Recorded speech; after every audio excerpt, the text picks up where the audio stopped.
All right, welcome to Blinkers Off, and it's great to be back for Season 9 as we're covering the Winter Carnival. And as usual, I'm joined by our Bloodstock agent, Grant Morgan. Welcome, Grant. Great to be back, Jess. Fresh from a spell. Great to have you on board, and hopefully we can find plenty of winners over the Winter Carnival. Look forward to it. I'm also joined by big-time footy coach and entertainer of the racing game, Ben Perkins. Welcome, Ben. Jesse, what's happening? You tell me what's happening. I tell you, there's lots going on the show. We've got plenty coming up. We've got Jim Byrne, Paul Hammersley. I'm back to the track with John Maher.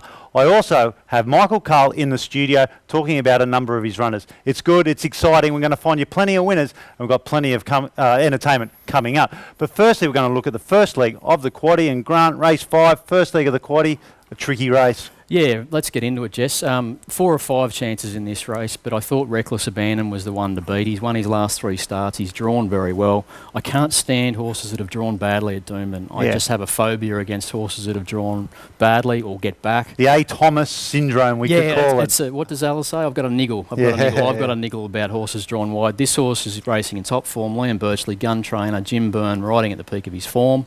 Reckless Abandon to make it his last 4 wins. Comanchina should have won first up, goes good fresh, got a lot of ability but a little bit of a non-winner, so hoping for the Mar Camp that he can get that tag off his back and race well here. Colin Lill, once again, that niggle drawn wide but can push forward, a lot of speed in the race. Don't know where it lands, but it's going to be hard to beat. Kirtley ran well last start, so they're the 4. Okay, well maybe we might look for a back marker in this race. Ben, have you found one, or are you finding it a bit tricky to go wide in the first leg? No, I don't want to go wide in the first leg. I think the quaddie's very gettable this weekend, and I've got a big query on the Van Dyke horse, Astronomos. Now, it's a second up specialist.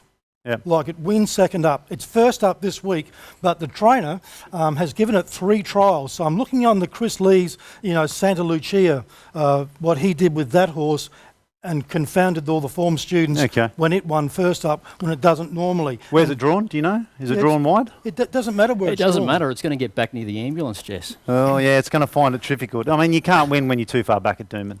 I mean, that's a given. As a form analyst, you know that. Yeah, but I think this horse at $10, I think it's worth watching for any market moves because the stable does bet, and when they bet, they tend to win. Now, the go-forward horse is Var Veni. It's also around $10. It's got a very nice weight drop. It bolted in last time. It is up in class a little bit, of course, and as Grantley was saying down there, Reckless Abandon.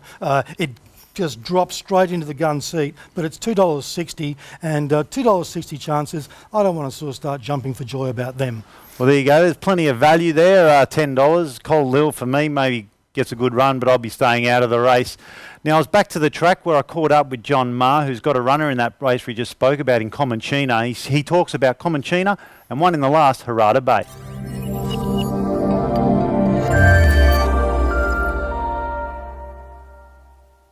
Got a few runners on Saturday. How are they going to go, you reckon? Comanchina's a good, genuine horse.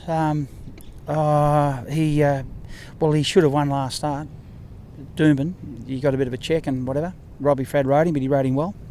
It's a fairly strong race. It's 85 benchmark. He's going up to a mile, so I would expect him to run in the first 3, but we need him to win. So that's our first runner. And Harada Bay, who's been very honest and consistent. He's been in the money about 22 times, but he just got beaten the Sale Cup last time in. So I think first up this coming Saturday, Lukey Dittman's riding him. I think he's nice and fresh, so I think he'll run home pretty strong. So we need him to win, but if he can run in the first 3, we'd be satisfied. You're looking forward to the return of Eagle Farm? Eagle Farm's a great track now. I mean, it's got a magic surface, 4-degree angle on it. But it's a wonderful track all up, really. It's a great fair track. It's most horses can get back and win. Maybe they can lead if they get the right speed good. So it's a bit like a Flemington, Sandown, Randwick. That's how good it is, really. But now that they've rebuilt it, not renewed it, it'll be fantastic. It was great catching up with John there, and he's got a bit of a push there for Comanchina and Harada Bay. And Grant, one of your fellas, Harada Bay? Good to hear that confidence from Johnny. I'm surprised you got out of there after 10 minutes. Jesse does like a chat, John, but look, he is a great trainer, of course, a Melbourne Cup winning trainer, and I think we're very fortunate to have him here in Queensland. And I think the team's going to have a good year ahead of them, and hopefully we can kick it off with Harada Bay on Saturday. Well, good luck for that. Okay, right now we're going to cross to Heidi Pozan with the news and sport. Thanks, Jesse. Well, looking to sports news, let's start off with some horse racing. Keep an ear out for Cool Chap. He's been turning heads since winning the VRC St. Ledger earlier this week, bumping favourite Entomology to second place. The Bright and Hopeful recruit of Lee Friedman is only new to the ranks, but it's whispered Cool Chap may be seen at the South Australian Derby or Queensland Derby. Now, there are plenty of mixed views over the controversial new racing bill that's been passed. We'll now see the formation of the Queensland Integrity Racing Commission that be led by a senior police officer. Now, there's going to be large amounts of money involved in this new initiative, and it could be crippling for Racing Queensland. Now, more technical issues for the racing industry with a new whip rule. Jesse and the team will have more on that later in the program. Let's take a look in the boxing ring. Aussie lightweight Jake Matthews will fight on the Ultimate Fighter card in Las Vegas later this year. The 21-year-old from Melbourne will get to participate in the International Fight Week schedule. Come July, Matthews will become part of the biggest week on the UFC calendar, and he'll be competing against Stephen Ray. That'll be a fight not to miss. In basketball, it was a bittersweet win for Aussie Andrew Bogut, who's from the Golden State Warriors. He was sidelined early in the game due to a foul. He wasn't even on court for 15 minutes before taking the bench. Fellow player Stephen Curry also had an upset, sustaining a knee injury in the match. But it's all about taking one for the team, and the Warriors beat the Rockets 121-94. Women's surfing is continuing to head in a positive direction, with New South Wales advocate Jessie Marley-Dyer confident that women are getting their fair share of the good waves at comps. That wasn't the case back in her day, but as the Women's Commissioner for the World Surfing League, she'll ensure that up-and-coming women get treated equally. That's great news for the likes of Sally Fitzgibbons and Steph Gilmore, who've already left their own mark on the surfing circuit. Now to AFL, busy weekend of football with 5 games on tomorrow. Melbourne will versus St Kilda, Adelaide Crows against Fremantle, Giants will take on Hawthorn, Richmond will versus Port Adelaide, and the Geelong Cats go head-to-head with the Gold Coast Suns. Now that's all your games just for Saturday. Plenty of great matches to look at and see if there's any upsets on the ladder. That's the latest in news.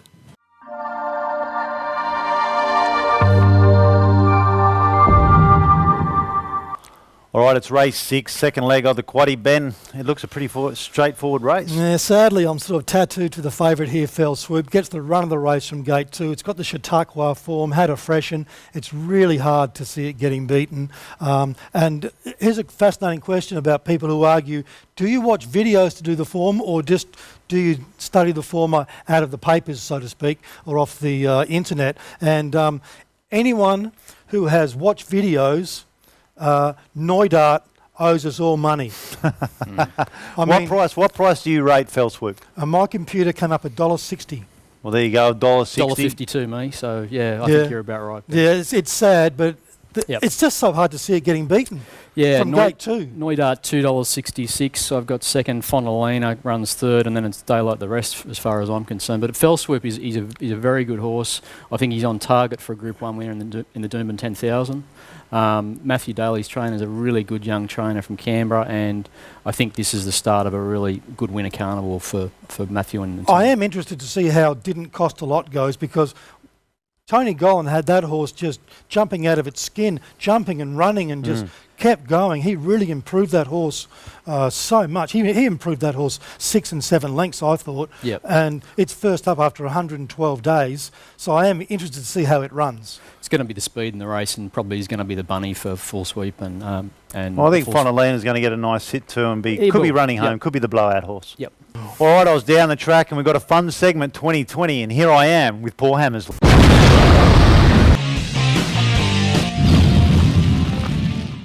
Favourite colour? Red. Do you like baths or showers? Oh, showers. Favourite drink? Vodka. What annoys you the most? Horse trainers. The one single food that you never give up? Steak. Favourite movie? Simpsons movie. Favourite food? Anything. Footy team? South. Favourite sport? Leg. Pen or pencil? Pen. Who's the first person you call when having a bad day? Program manager. Favourite season? Summer. Favourite day of the week? Sunday. Definitely Sunday. Chocolate or strawberry? Chocolate. Do you play a musical instrument? Nah. TV show you secretly enjoy? Haven't got one. Would you rather play basketball or hockey? Basketball. Date someone older or younger? Might try older. One place you could travel to right now? Mexico. Movies or TV? TV. Blondes or brunettes? Whatever I can get.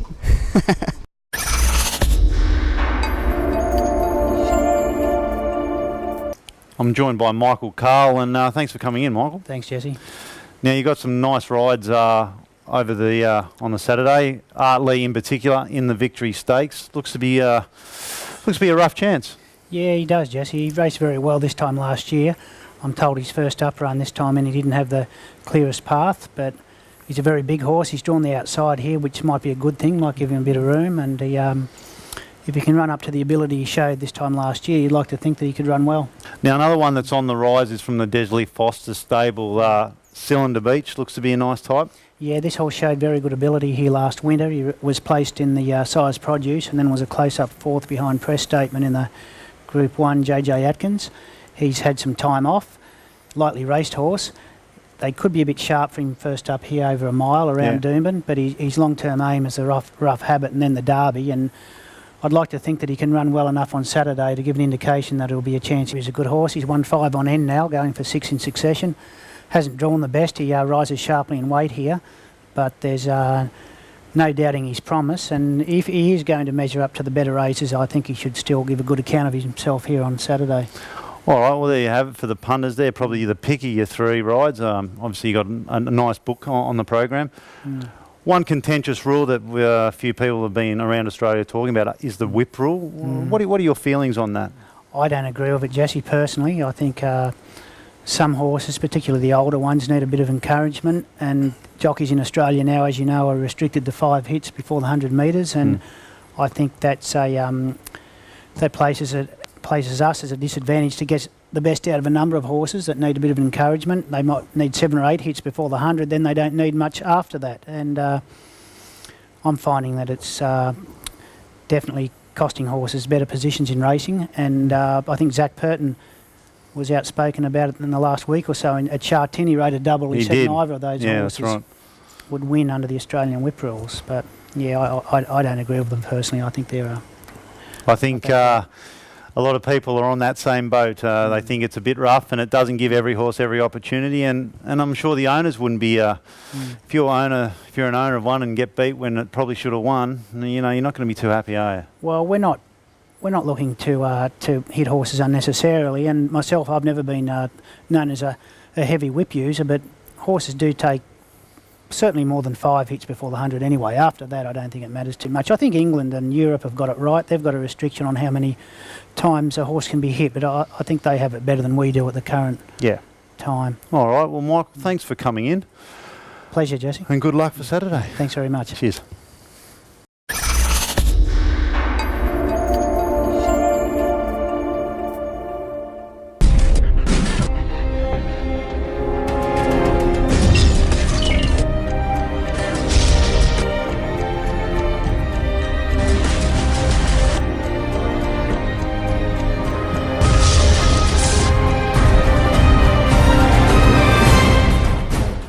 And welcome to Controversy Corner. I'm Belinda Kelly. On today's show, we talk about the new controversial whip rule introduced into Australian racing in December 2015. Today we're at the Gold Coast Turf Club to find out whether this rule should be abolished. Many jockeys have come out against the rule, including Tommy Berry, who was recently suspended, Zach Purton, and also Damien Oliver. Racing Australia is standing firm on the rule. Let's take a look to see if this rule should be abolished. Hi, we're with Barry Baldwin, the chairman of the Trainers Association. We're going to ask him about the whip rule. Hi, Barry. Hi, Belinda. So what do you think of the whip rule? I thought it could be tweaked. I thought there could be changes to it. One of the most important things is if you frequent a hotel or little places, TAB, you hear people complaining, punters, who's really the lifebone of all racing, you hear them complaining about, that jockey had hit it once more, had done something. I In the old days, they used to say, "Oh, that horse was not trying," and that kind of thing. Now they'll complain about the whip rule, and I think we're going to lose a lot of revenue. And this is important to racing. And the rules vary wherever you go. Like even Zach Burton made that case on Sunday. He rode winners in Hong Kong, and he said they wouldn't have won if they were here in Australia. Now, there you have an international jockey, what's at the top of his game, making these comments. Now, they're the people you should be looking at and asking for answers. Look, I think it should go. Simple reason. Doesn't give every horse every chance, which is unfair for Connections. And as a jockey, I think you're thinking about it too much in the race. Therefore, it's in the back of your mind all the time, and you're not giving every horse every chance.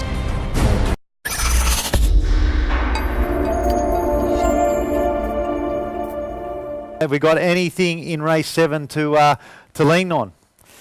Oh, it's a tough one, this, Jess. I agonised over this. I've gone for Cylinder Beach, and this is probably more a tip for a horse going forward. I think he's a horse that can head towards the Queensland Derby. Interesting, Desley's put him first up over a mile. Got a bit of a query on that. A query? Yeah, that's Is she a bit of a niggle. Is she Chris Waller? As the famous AT I mean, would Chris say, a Waller bit of might a be niggle. able to get a horse to win first over a mile, but Yeah, can Desley Forster? Well, It's a big ask. The thing is with Cylinder Beach, though, Ben, you know, he was a Group 1 performer as a 2-year-old. First up last preparation, he placed at Randwick over 1,400 metres. So I'm not ruling him out to win first up. No, but I think he's going to be running a nice race. He's there for a run. Yeah, I can't find anything else there that I really like. What about strongly enough? The stablemate? Well, there's no group. What about the stablemate? Got some good confidence last night. You know, too good to refuse. Yeah. Look, I mean, there's some talented horses in there that you know But you're sticking with Cylinder Beach. I think Cylinder Beach, the Godolphin horse is a bit of a query. Miami Dade with Robbie Fradd in the saddle. Robbie's got a big day out. He's riding for Godolphin. He's riding Neudart and this horse, so he's going to be wanting to impress the boys in blue. But Miami Dade, too good to refuse. You know, the Toowoomba form. I'm not so sure about the Toowoomba form. It can be a bit of a trap, that track. Yeah. So I want to see that stack up. But yeah, I'm going to be with Cylinder Beach on an each-way basis with not a great deal of confidence. Right, Ben, what do you like? Oh, I think the stablemate. Cylinder Beach. No, I think too good to refuse. I think it's going to gain a lot of confidence in that last win, and I think it's got some good chance in the race. I think the best horse in the field, for me, is Eagle's Way, the Brian Guy horse. It might want one more run, but this is a very, very, very smart horse, Eagle's Way. It wants a big track, but if they do put the speed on, I think Eagle Way is a very exciting horse. And Johnny Thompson's brought Reneged up here. It is in Hawkesbury as well. And they've got jockeys down for here and there. But I think if John Thompson's bringing it here, he must be thinking that's got some ability. He's a very good trainer. And as Wendell Saylor would say, tap this. Another Sydney sider. And you know, Paul Snowden and Peter Snowden, they're very good horsemen. And they must rate this horse, you know, pretty highly to bring it up here. You know, and try and bring it through the grades. I thought that would sort of sum this race up. I thought they were the 4 in the race.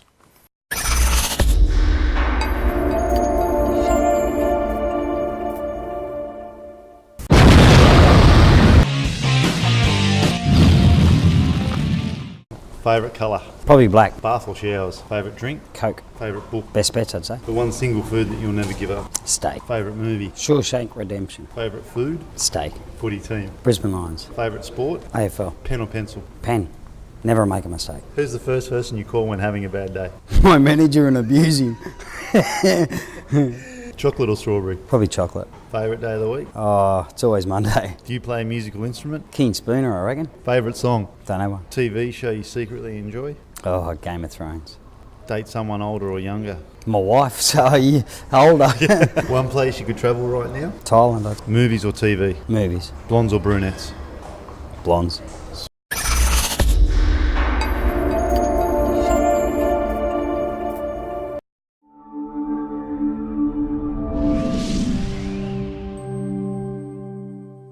Hi Jesse, thanks for having us on, and we're really looking forward to the coming weeks here to hopefully bring you some winners from the members at OLBG.com across Europe and OLBG.com.au here in Australia. We're going to start with English football in the Premier League, where it looks like Leicester are going to be the unlikely Premier League champions. But we're going to be looking at the bottom end of the table in the relegation fight for our first bet this weekend. Newcastle, who are right in the mix of the relegation trouble, are playing host to Crystal Palace, who won themselves a place in the cup final, the FA Cup final last weekend with a good win. But we're looking at the current form, and despite that win for Palace, take the 4 games prior to that, and they've only scored a single goal. On the flip side, Newcastle have scored 9 goals in their last 5 games. They look to be in better form and will be fighting for every point to make sure that they can survive in the Premier League for another season. Outside of that, we've got some more Champions League action coming up. We've seen Real Madrid hold Manchester City to a 0-0 draw in England this week. And we are expecting there's going to be lots of goals. This one's going to turn into a goal fest. It's going to be decided within the 90 minutes. And we think that Real Madrid will be making sure that there is a Spanish side in the Champions League final this year. So the main bet though is Newcastle to win at Crystal Palace in the Premier League. You can get 1.95 for that to happen. If you think Palace are still going to struggle to get goals, you can actually find Newcastle to win 2-0 at 3.3. OLBG, free sports betting tips to help you beat the bookies. Visit olbg.com.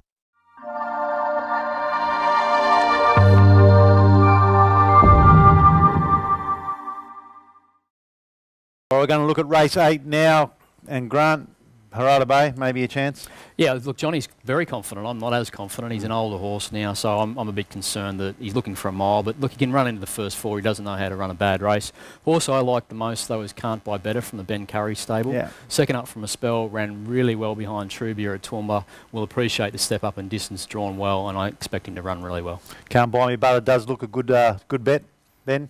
Yeah, I was taking it on. I reckon the smart money was on Beckham last time. Got beaten 10.8, but got galloped on. But that was very smart money on Beckham, and so it's ready to win. It's a 17 starter. I think it's going to be very hard to beat this weekend. Beckham in the last. You're soccer people.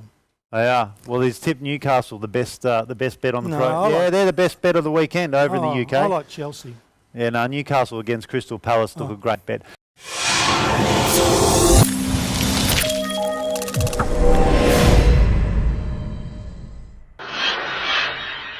I'm joined by Bloodstock Administrator Paul Knight, and welcome to the show, Paul. Jess, lovely to be here. How are you, mate? I'm very well. Yourself? Oh, mate, it's a privilege to be here, mate. Now, we've got a great upcoming national sale coming up shortly in the month of May. Can you tell us a bit about it? Yeah, mate. The Magic Millions National Sale consists of weanling, broodmare, yearling and racehorses. We've got 400 weanlings going through on the 29th and 30th of May. 800 broodmares between the 1st and the 5th of June, 450 odd yearlings on the 7th and 8th of June going through, and there'll be 100 plus racehorses go through on the 9th of June. So there's a good number of horses going through. Now, just for first time buyers, what's the process involved in purchasing an equine from the Magic Millions auction house?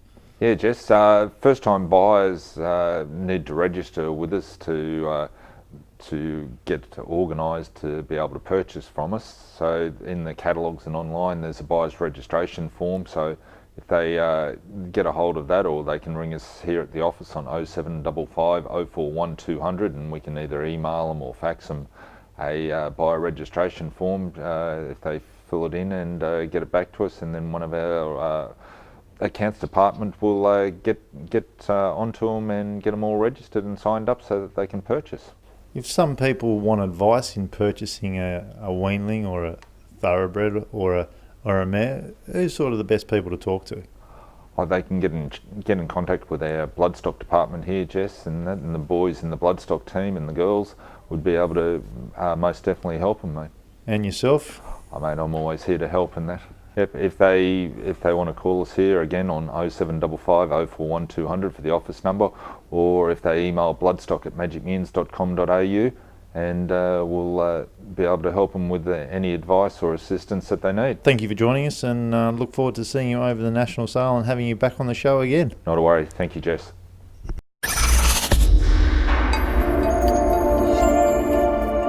Belinda Kelly there did a great report there on the whip rule, and we'll be doing further follow-ups on the actual ruling from Racing Australia and see if any developments happen. Grant, your thoughts on the rule? Bad rule, should be thrown out. after reading Gary Witherford, If Horses Could Talk, he says if horses if they resented the whip, he said they will not get on the float. He thinks the whip rule's a joke.